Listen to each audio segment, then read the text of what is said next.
Maddie's pen snapped in half the instant Claire's name appeared above hers on the fellowship screen. The crack was sharp enough to turn 3 heads in the crowded seminar room, but Claire Bennett kept staring at the blue-white projection glowing above the walnut podium. Claire Bennett, 96.4. Madeline Hayes, 96.1. Around them, chairs scraped polished concrete, and someone whispered, 0.3 of a point. The room smelled of burnt coffee and dry erase markers, and the air conditioning blew cold against Claire's bare forearms as she finally looked across the aisle. Maddie sat perfectly still, a streak of black ink staining her thumb. Her dark hair was pinned neatly behind one ear, her jaw tight enough to show a small pulse beneath the skin. "Congratulations, Bennett," she said. Claire closed her laptop with a soft click. "You almost sounded sincere." Maddie's mouth curved, but the smile never reached her eyes. "Don't get used to being first." That was how it always worked between them. At 23, Claire had spent 2 years measuring her academic life against Madeline Hayes, 24, brilliant, controlled, and apparently committed to making every achievement feel like a duel. If Claire answered first in seminar, Maddie found the flaw. If Maddie delivered a flawless presentation, Claire stayed up until 2 a.m. rebuilding hers. Their rivalry had become so familiar that classmates stopped asking whether they disliked each other and started taking bets on who would graduate with a stronger record. After the fellowship meeting, Claire crossed the student center beneath warm amber pendant lights, the soles of her boots tapping over stone tile. Espresso hissed behind the cafe counter. She ordered an iced coffee and reached for the plastic cup just as another hand closed around it. "Maddie." "That's mine," Claire said. "Vanilla, extra shot?" Maddie released it immediately. "Unfortunately, yes." Claire paused. "How did you know my order?" For the first time all afternoon, Maddie had no answer ready. A grinder roared behind them, filling the silence. Then she picked up her own black coffee and said, "You're not that mysterious." She walked away too quickly. Claire watched her disappear through the glass doors, bothered by something she couldn't name. It wasn't the insult. Maddie knew her coffee order. Later that evening, the library smelled of old paper and lemon furniture polish. Claire claimed her usual table beneath a brass reading lamp, spread out her fellowship notes, and tried to forget the strange moment downstairs. 20 minutes later, a chair slid across the carpet 6 feet away. Maddie sat down. No greeting. No explanation. Just a stack of books, a silver laptop, and that same infuriating composure. Claire lowered her pencil. "There are 4 floors in this library." Excellent observation. "And hundreds of empty seats." Maddie opened a book. Another strong observation. Claire leaned back, the wooden chair pressing against her shoulder blades. "Do you follow me professionally, or is this a hobby?" Maddie finally looked up. Under the green-shaded lamp, her expression changed for half a second. Too quiet, too focused, nothing like the sharp amusement Claire expected. Then Maddie glanced away. "You wish." 2 hours passed in the soft rustle of pages and distant keyboard clicks. Claire packed first. When she stood, her scarf slipped from the chair and landed silently on the carpet. She didn't notice. Maddie did. Her hand moved toward it before Claire had taken 3 steps. "Bennett." Claire turned. Maddie held the scarf between them, her fingers curled into the soft gray wool. "You forgot this." Claire took it, and their hands nearly touched. "Thanks." Maddie nodded once. Claire headed toward the elevators, then glanced back through the rows of shelves. Maddie wasn't reading. She was watching her leave. And when Claire disappeared around the corner, Maddie looked down at the hand that had held Claire's scarf and slowly closed her fingers. The next morning, Claire erased Maddie's name from the top of the fellowship rankings with one clean stroke of blue marker. The semi-final board stood outside the department office beneath harsh fluorescent lights, its glossy surface reflecting students clustered in the hallway.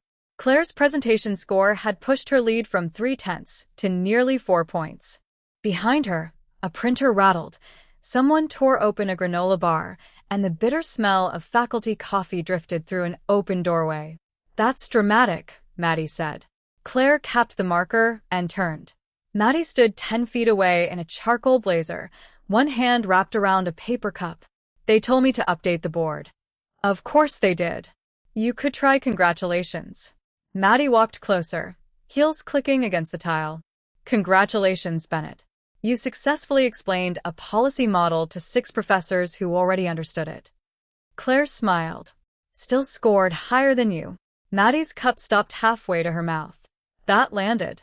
An hour later, they faced each other across a seminar table during the final fellowship workshop. Sunlight cut through the blinds in narrow white stripes, warming the scratched oak tabletop while the ceiling vent hummed overhead. Their professor assigned a rapid response case, 10 minutes to prepare, 5 minutes to defend. Claire moved immediately. She filled half a legal pad, crossed out 2 weak arguments, then stepped to the podium when her name was called. Her voice stayed measured. Her evidence landed cleanly. When the faculty panel finished questioning her, one professor nodded and wrote something beneath a double underline. Then Maddie took her turn. Usually she spoke without notes. Today she glanced down twice. On the third question, she paused long enough for the wall clock's second hand to become painfully audible. Claire noticed Maddie's fingers tightening around the podium. Maddie recovered, but not completely. When the scores appeared, Claire had beaten her again. For point 7, someone whispered behind them. Claire gathered her papers. Looks like you'll have to get used to second place. Maddie's chair scraped backward. Hallway. Now. Claire followed her through the heavy door before common sense could intervene. The corridor was empty except for the low mechanical buzz of a vending machine. Cold air smelled faintly of dust and citrus cleaner. Maddie stopped beside a trophy case and turned so quickly that Claire nearly walked into her. Do you enjoy this? Maddie asked. Winning. Making everything a performance. Claire folded her arms. You're the one who turned my entire academic career into a competition. Because you never stop. Neither do you. That's different. Claire gave a short laugh. Of course it is. She stepped around Maddie. Maddie caught the edge of Claire's folder. Not her wrist, not her arm, just the cardboard corner, and held it.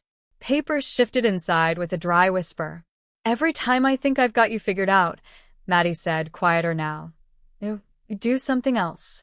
Claire pulled the folder free. Like score higher? Like walk into a room and make it impossible to focus. The vending machine compressor clicked off.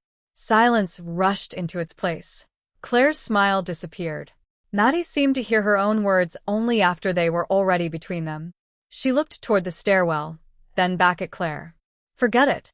No, Claire blocked her path with one step. You don't get to say something like that and walk away. Maddie's paper cup bent beneath her fingers, the cardboard creasing softly. Move. Tell me what your problem is. Claire. It was the first time Maddie had used her first name. Claire noticed. So did Maddie. A door opened at the far end of the corridor, releasing a burst of voices, then slammed shut again. Maddie lowered her voice. You want to know why I push you? Yes. Why I notice when you're ahead of me? Yes. Why I can tell when you've changed your coffee order, your seat in the library, or the way you prepare before a presentation? Claire stared at her. Maddie took one step closer, close enough that Claire could smell peppermint from her coffee. You have no idea what you do to me. Claire's fingers tightened around the folder. Then tell me. Maddie's eyes held hers for one suspended second. Not here. She turned and walked toward the stairs. Claire called after her. Hayes. Maddie stopped without looking back. Claire's voice sharpened.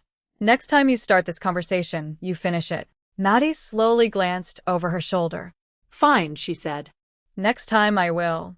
Claire almost skipped the party until she saw Maddie standing beneath a string of gold lights with her eyes already fixed on her.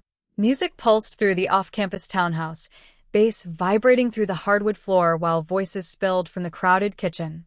The air smelled of microwave popcorn, citrus soda, and somebody's cinnamon candle fighting a losing battle against 30 people packed into one room.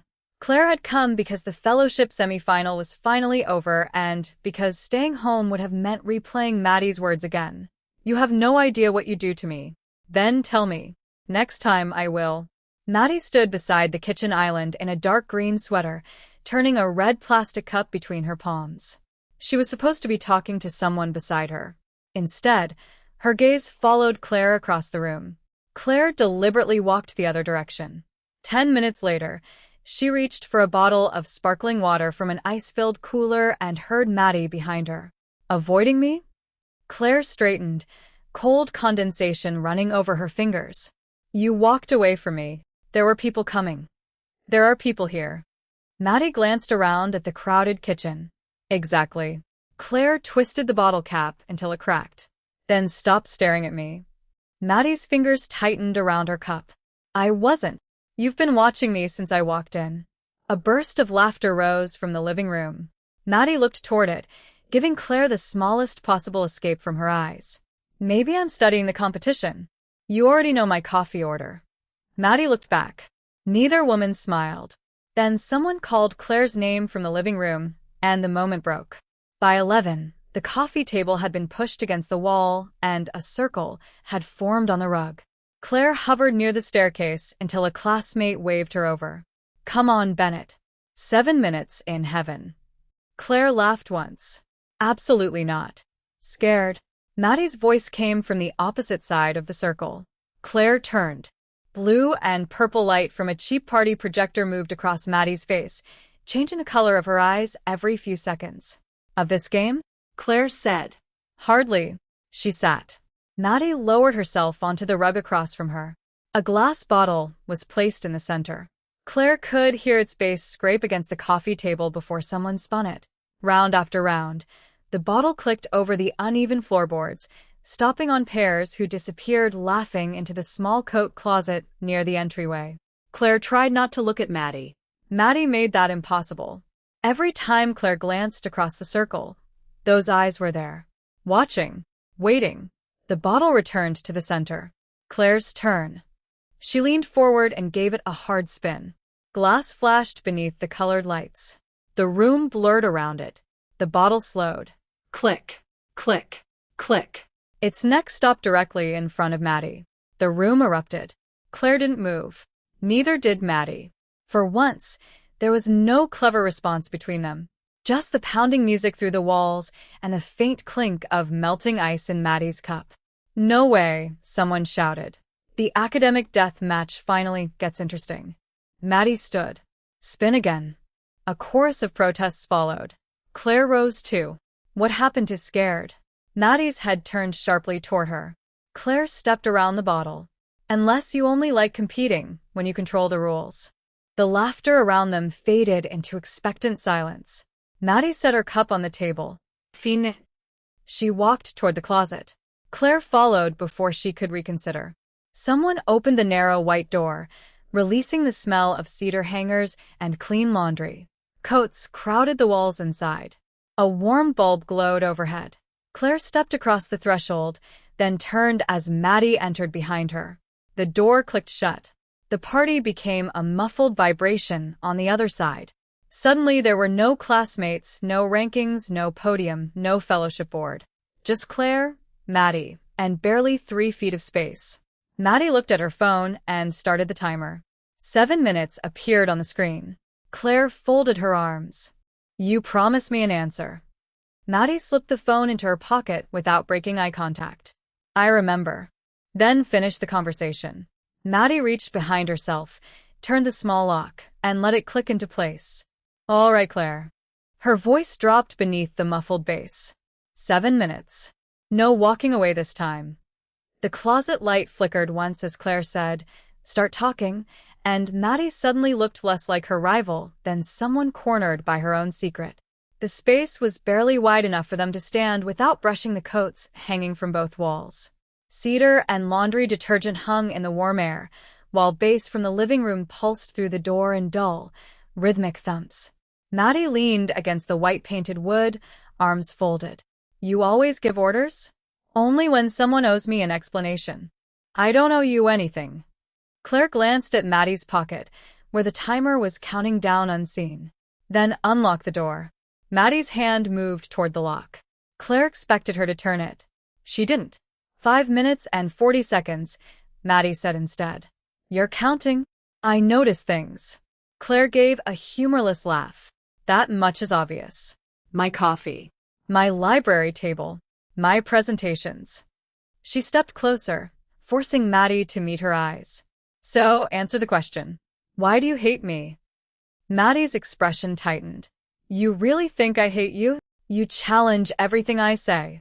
Because you're good enough to challenge. You compete with everything I do. Because you make me want to win. You can barely stand being in the same room with me. Maddie looked around the tiny closet. Interesting place to make that argument. Claire opened her mouth, then stopped. Outside, someone shouted something unintelligible and laughter rolled through the hallway. Inside, the bulb buzzed softly overhead. Maddie's sleeve brushed a wool coat as she shifted, and the wooden hangers clicked together behind her. For minutes, Maddie murmured. Claire's voice dropped. Why did you say I make it impossible for you to focus? Maddie looked at the floor. Forget that. No lady. You promised. Maddie pushed away from the door and crossed the little space between them, stopping less than 2 feet away. Because you walk into seminar with 3 pencils lined up beside your notebook. Because you tap the middle one against your thumb when you know an answer, but you're waiting to see if anyone else gets there first. Because you pretend you don't care about winning until your name appears above mine, and then the left corner of your mouth does this tiny thing. Maddie demonstrated the faintest crooked smile. Claire stared at her. You've been watching me that closely? Maddie's gaze dropped for a second, then returned. That's the problem. The music outside changed songs. A heavier beat shook the door in its frame. Claire could hear the faint ticking of a coat zipper tapping against the wall. What problem? Maddie inhaled slowly. You. That isn't an answer. It's the only one I have. Claire reached behind Maddie and put her hand on the lock. Then we're done. Maddie caught Claire's hand, not hard, just enough to stop the movement. Both of them froze. The warmth of Maddie's palm contrasted with the cool brass beneath Claire's fingers. Maddie released her immediately. See? Claire didn't move her hand from the lock. Say it. Maddie swallowed. I don't hate you. The words seemed impossibly quiet against the party outside. Claire turned. What? Maddie shook her head once, as though trying to take them back. That's the problem, Claire. I don't. Claire searched her face, but the usual sarcasm was gone. Then what have we been doing for 2 years? Maddie gave a small, breathless laugh. I've been trying to figure that out. A muffled voice outside called, 2 minutes. Claire looked toward the door, then back at Maddie. The timer had transformed from a joke into a deadline. You said you notice everything about me. Maddie nodded. Why? Don't. Why, Maddie? Maddie's eyes closed briefly. When they opened, Claire saw the decision before Maddie made it. Maddie stepped closer, slowly enough for Claire to move away. Claire stayed. Maddie paused inches from her. Tell me to stop. Claire didn't. The kiss was brief and careful, almost questioning, and when Maddie pulled back, the closet seemed completely silent despite the music beyond it. Claire's fingers remained curled around the brass lock. Maddie stared at her as if she had just shattered the only rule she understood. Then the phone alarm sounded. 7 minutes. Maddie flinched, unlocked the door, and stepped into the bright hallway before Claire could speak. Claire followed. Maddie stopped once beneath the colored party lights, but refused to turn around. Maddie. Her shoulders stiffened.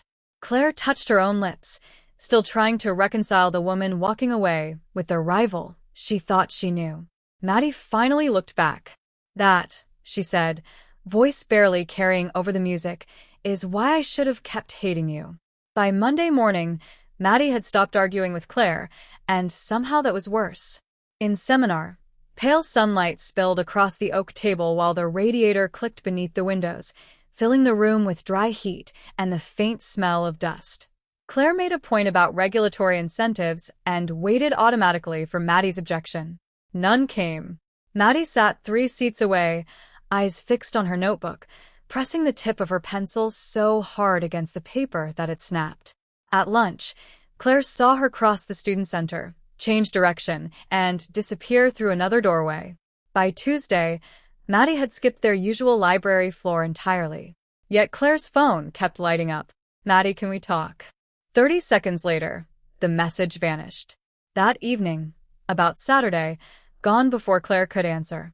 Wednesday brought only, "Are you deleted again?" Claire finally tossed her phone onto her desk. Ridiculous. The words sounded too loud in her apartment. Her desk lamp cast a warm circle across fellowship notes, and the heating vent hummed beside her feet, but every few minutes her eyes returned to the dark screen. Thursday afternoon, Claire left class and headed toward the campus cafe. Before she reached the counter, a familiar voice behind her said, "Vanilla, extra shot." She turned. Maddie stood beside the pickup station holding Claire's drink. Steam hissed from the espresso machine. Roasted coffee and warm cinnamon filled the crowded room. "You're avoiding me," Claire said. "I'm buying you coffee. Those aren't mutually exclusive." Maddie placed the cup on the counter between them. "You look tired in seminar." Claire stared at the handwritten label. It was exactly right. "You've barely looked at me all week. That doesn't mean I haven't noticed." Maddie seemed to realize what she had admitted. She stepped back.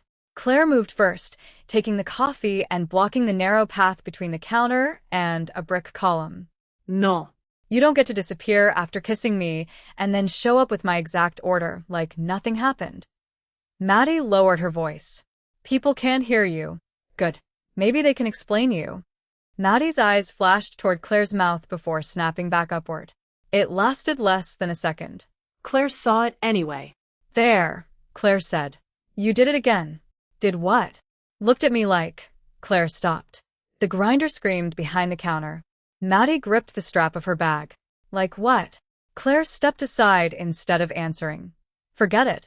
This time, she was the one who walked away. She expected Maddie to let her go. Footsteps followed immediately. Claire. She kept moving through the glass doors into the academic courtyard. The late afternoon air was cold enough to sting her cheeks, and dry leaves scratched across the concrete. "Claire, wait." Maddie caught up beside the stone fountain, currently drained for winter. "What?" Claire turned so abruptly that Maddie stopped short. "You wanted distance. Congratulations.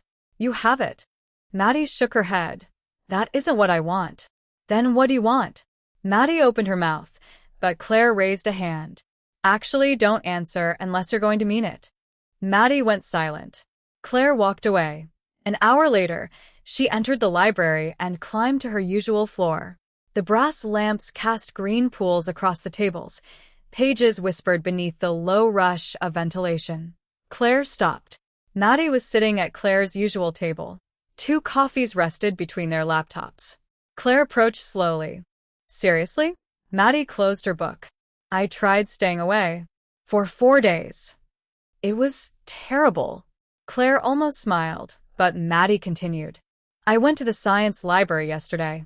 I hated the chairs. I tried studying at home. I kept checking my phone. Today I walked past this table 3 times before sitting down." Claire placed her bag on the chair opposite her. "Why?" Maddie's fingers traced the cardboard seam of her cup. "Because after 7 minutes in that closet, apparently I've forgotten how to act like a normal person around you." "Claire, Saturday, that sounds like your problem." "It is." Maddie slid the second coffee across the table. "But I'm done pretending it'll disappear." Claire wrapped her hand around the warm cup without drinking. Maddie leaned forward, voice barely above the rustle of pages. "Tomorrow, after the fellowship workshop, give me 20 minutes. "For what?" Maddie held her gaze. "To tell you why I spent 2 years turning the woman I couldn't stop noticing into the rival I couldn't stay away from." The next afternoon, Claire gave Maddie exactly 20 minutes, and Maddie used the first 30 seconds to hand her proof that their rivalry had never been what Claire thought. They stood in an empty seminar room after the fellowship workshop, surrounded by erased whiteboards and abandoned paper cups. Late sunlight burned orange through the blinds, striping the oak table, while the ventilation system pushed cool air carrying the dry scent of markers and old coffee. Maddie placed a folded evaluation sheet between them.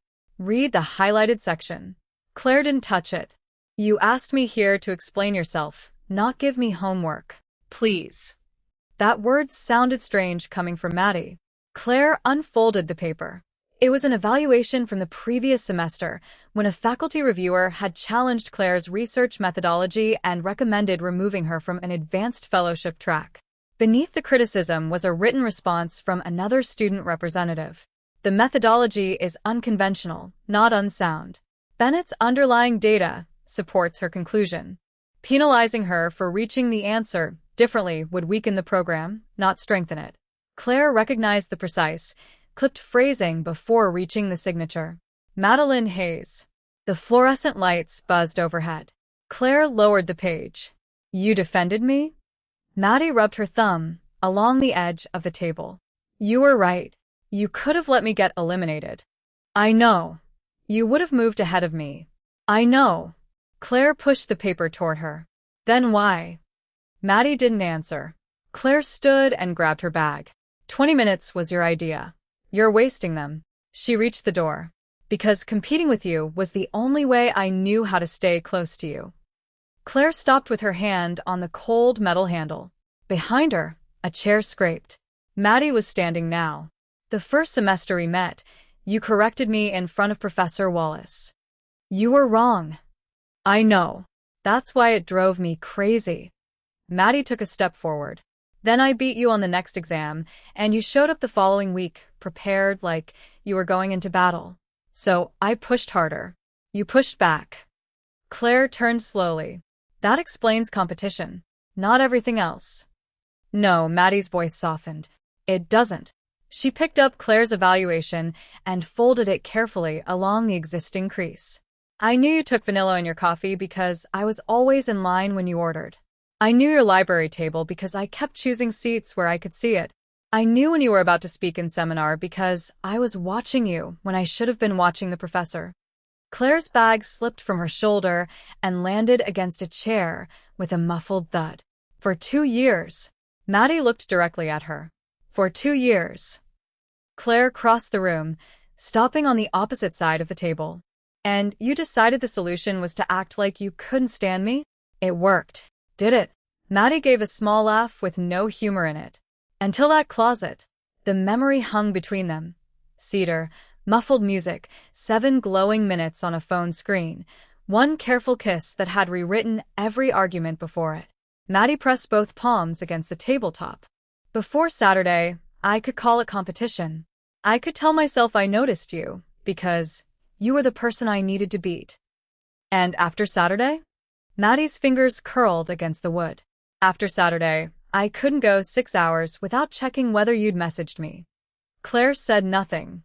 I changed libraries and lasted 1 afternoon. I tried avoiding the cafe and ended up walking past it 3 times because I thought you might be inside. I've opened our message thread so often this week that I'm embarrassed to tell you the number. That sounds less like rivalry. I know. Claire walked around the table. Maddie remained where she was. So say what it is. The room had grown dim enough that the orange stripes from the blinds had disappeared. Somewhere outside, a campus bell rang 6 times. Maddie looked at Claire, with nowhere left to redirect the truth. I wanted your attention before I understood why. She swallowed. Now I have it, and somehow I want more. Claire's eyes stayed on hers. Maddie picked up the evaluation, tore it cleanly in half, then again, destroying the last physical evidence of the competition she had once protected. I'm done hiding behind being your rival. She dropped the pieces into the recycling bin. If you want me to stay away, tell me now. Claire looked at the shredded paper, then at Maddie. She stepped closer instead. The first rumor reached Claire before breakfast, printed in black marker across a sticky note someone had slapped onto her fellowship folder. 7 minutes. 2 years of rivalry? She peeled it off beneath the seminar room's fluorescent glare and crushed it in her fist. Chairs scraped behind her. The radiator clicked against the wall, releasing dry metallic heat, and the sharp scent of fresh coffee drifted from the faculty table. Maddie entered carrying her laptop, saw the paper in Claire's hand, and stopped. What is that? Claire dropped the crumpled note into the trash. Apparently Saturday became campus entertainment. Maddie's jaw shifted. Who told people? Does it matter? Yes. Why? So you can calculate how much damage it does to your reputation. Maddie set her laptop down harder than necessary. I was thinking about yours. Before Claire could answer, Professor Wallace entered with a stack of folders. Conversation died immediately. Final fellowship interviews are Monday, he announced. Bennett and Hayes, you're the remaining candidates. Claire looked across the table. Maddie was already looking back. The committee will evaluate your complete records, Wallace continued, including professional judgment. Until then, I suggest both of you remember that perception matters. The words landed heavily enough that nobody needed to mention the rumor. After class, Claire headed toward the stairwell. Maddie followed. Claire. Not now. That comment was unnecessary. Which comment? Wallace's, or the 30 people who apparently know what happened in that closet? Claire pushed through the stairwell door. Cold concrete walls swallowed the hallway noise, leaving only the hum of emergency lights and their footsteps echoing downward. Maddie caught the door before it closed. I didn't tell anyone. I didn't say you did. You're acting like I did something to you. Claire stopped on the landing. You did. Maddie froze. Claire turned toward her. For 2 years, you watched me, challenged me, memorized everything I did, and called it competition. Then we spent 7 minutes alone. You kissed me, and suddenly you couldn't stay away. I told you the truth. After you controlled the rules for 2 years. Maddie descended 1 step. Controlled what? When we fought. When you walked away. When you came back. When you decided to kiss me. Even yesterday, you asked me to tell you whether you should stay. Claire's fingers tightened around the metal railing, cold pressing into her palm. Everything happens when you're ready. Maddie stared at her. You stepped closer yesterday. I know. Then what are you accusing me of? Claire's voice sharpened. I'm asking whether this is real, or whether beating me stopped being interesting and wanting me became the next competition. The stairwell went silent except for the distant mechanical drone of an elevator. Maddie's face changed. She didn't fire back, didn't smirk, didn't reach for another argument. You think that's what this is? I don't know what this is. I told you. You told me you can't stop thinking about me. That isn't the same as telling me why I should trust it. Maddie took a slow step backward. The movement was small, but Claire felt the distance immediately. So every coffee, every message, every time I tried to be near you after Saturday, you saw strategy. I saw intensity. Claire swallowed. There's a difference. Maddie looked down at the concrete step between them. When she raised her eyes again, the familiar challenge was gone. Then I'll make it simple. She walked past Claire and pushed through the door onto the ground floor. Claire followed into the bright lobby, where sunlight flashed against glass display cases and students moved between classes in noisy waves. Maddie. Maddie stopped but didn't turn. Monday is the final interview, she said. Until it's over, I won't text you. I won't bring you coffee. I won't sit near you. I won't give anyone another reason to think either of us is using this. Claire's grip loosened around her folder. That isn't what I asked. No, Maddie finally faced her. You asked whether I could separate wanting you from competing with you. She slipped her phone into her bag. So, I'm going to prove I can. Claire took 1 step toward her. Maddie stepped back. That hurt more than any insult they had traded in 2 years. And after Monday? Claire asked. Maddie's eyes held hers across the 6 feet she had deliberately created between them. After Monday, if you still think those 7 minutes were just another game to me, I'll leave you alone. She turned toward the exit. This time Claire didn't follow. Maddie pushed through the glass doors and disappeared into the crowd, leaving Claire with the fellowship she had spent 2 years trying to win, and, for the first time, no rival beside her to make winning feel like enough. Maddie threw away her chance to win before Claire understood what she was watching. Monday's final interview took place in the department conference room, where white morning light reflected off a glass table and the air smelled of fresh coffee and warm toner from the printer outside. Claire sat at one end with her portfolio closed beneath both hands. Maddie sat 6 feet away.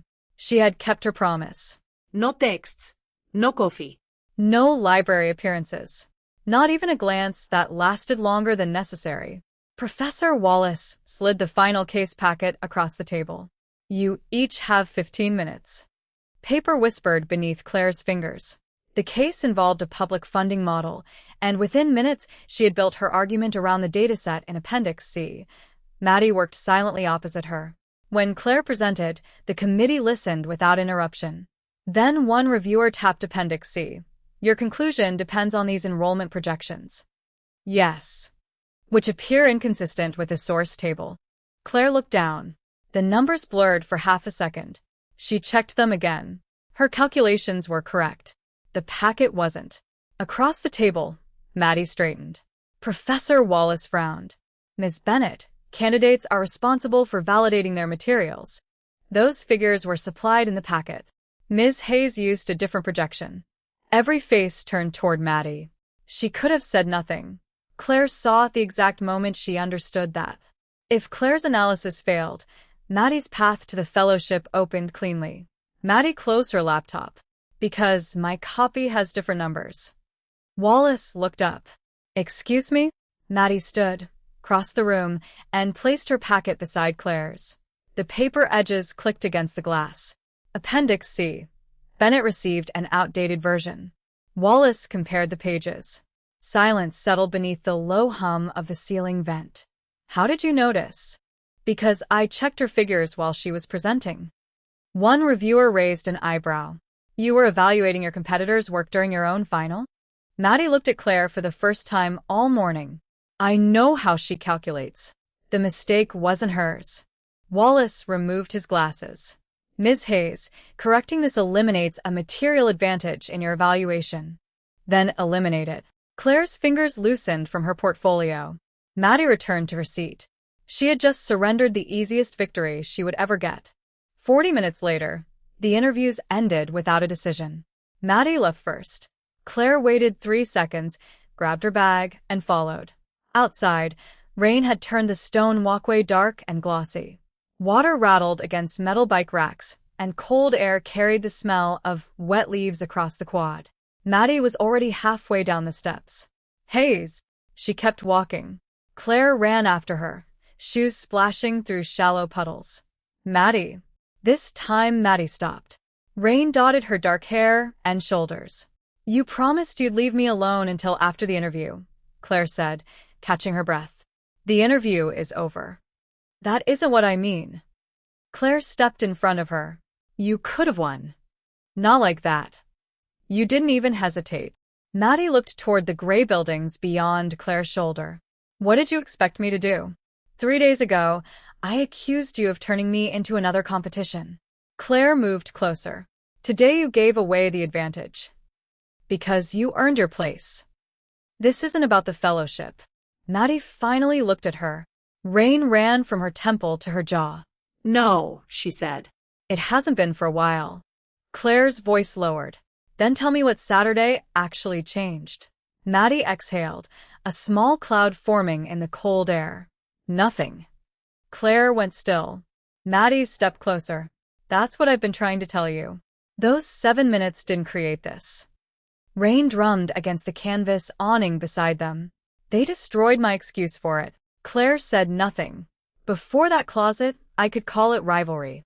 I could tell myself I memorized your habits because beating you required it. That I looked for you in every room because I needed to know where the competition was. Maddie gave a short, unsteady laugh. Then you kissed me back. The timer went off, and suddenly every lie I'd been using sounded ridiculous. So, what happened afterward? I stopped being able to pretend. Maddie's eyes stayed locked on hers. I wanted to hear from you when I woke up.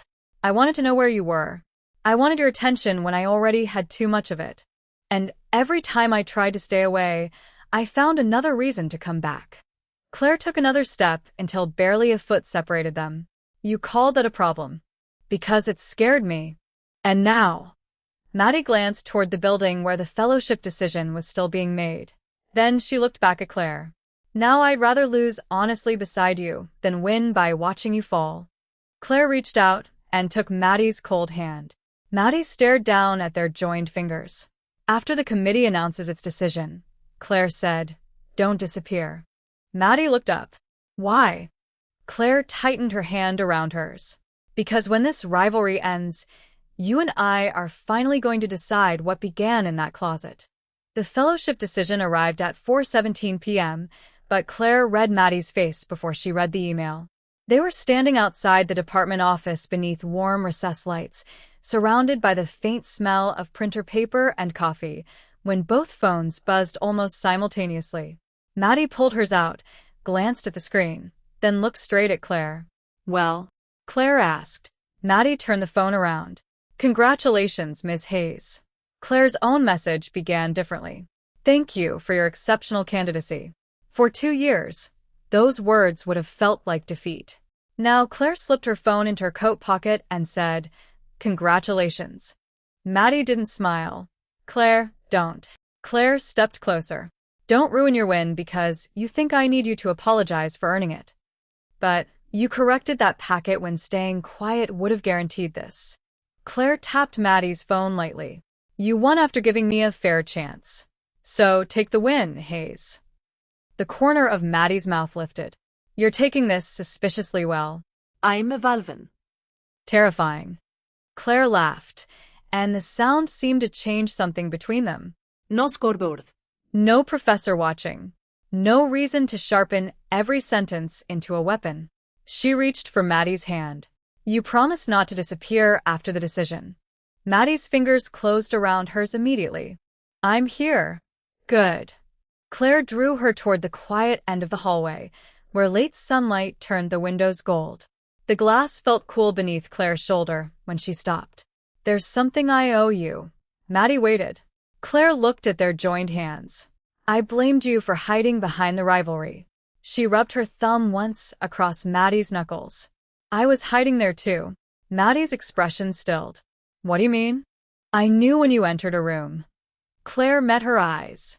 I knew when you changed your presentation style. I knew exactly which seat you'd choose in seminar.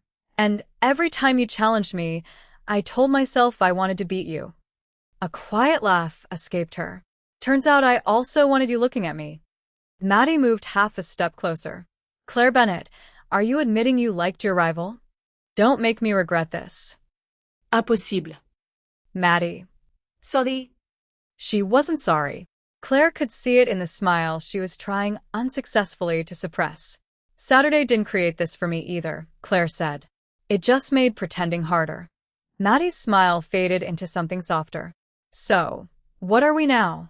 Claire answered by leaning forward and kissing her, gently and deliberately, with no locked door and no timer counting down.